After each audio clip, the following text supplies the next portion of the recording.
Praise the lord. ದೇವರಿಗೆ ಸ್ತೋತ್ರ ಉಂಟಾಗಲಿ.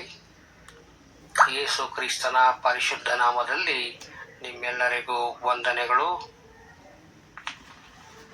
ಈ ದಿನದ ದೇವರ ವಾಕ್ಯ 1 ಸಮುವೇಲನು 7ನೇ ಅಧ್ಯಾಯ 12ನೇ ವಚನ. ಅನಂತರ ಸಮುವೇಲನು ಮಿಚ್ಪೆಗೂ ಶೇನಿಗೂ ಮಧ್ಯದಲ್ಲಿ ಒಂದು ಕಲ್ಲನ್ನು ನಿಲ್ಲಿಸಿ, ಯೆಹೋವನು ಇಲ್ಲಿಯವರೆಗೆ ನಮಗೆ ಸಹಾಯ ಮಾಡಿದನೆಂದು ಹೇಳಿ ಅದಕ್ಕೆ ಎಬಿನೇಜರ್ ಎಂದು ಹೆಸರಿಟ್ಟನು. ಈ ವಾಕ್ಯದಲ್ಲಿ ನಾವು ಎಬಿನೇಜರ್ ಎಂಬ ಸ್ತಂಭವನ್ನು ಕುರಿತು ಧ್ಯಾನಿಸಿಕೊಳ್ಳೋಣ. ಫಿಲಿಸ್ಟಿಯರು ದೇವಜನರಿಗೆ ವಿರೋಧವಾಗಿ ಬಂದಾಗ ಅವರು ಸೋತು ಹೋದರು.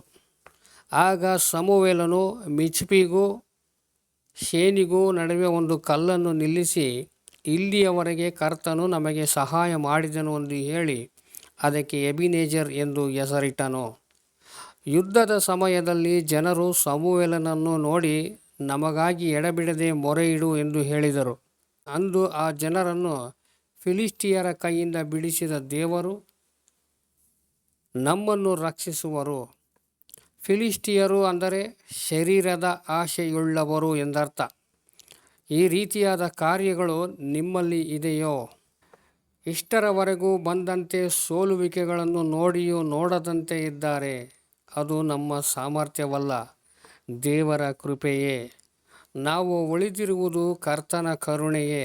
ದೇವರೊಂದಿಗೆ ಮಾಡಿದ ಒಡಂಬಡಿಕೆಯನ್ನು ಹೊಡೆದು ಹಾಕಿದರೂ ಆತನು ನಮ್ಮನ್ನು ನಾಶ ಮಾಡಲಿಲ್ಲ. ಆತನು ಮಾರ್ಪಟ್ಟಿಲ್ಲ, ಆದ್ದರಿಂದ ನಾವು ನಾಶವಾಗಲಿಲ್ಲ.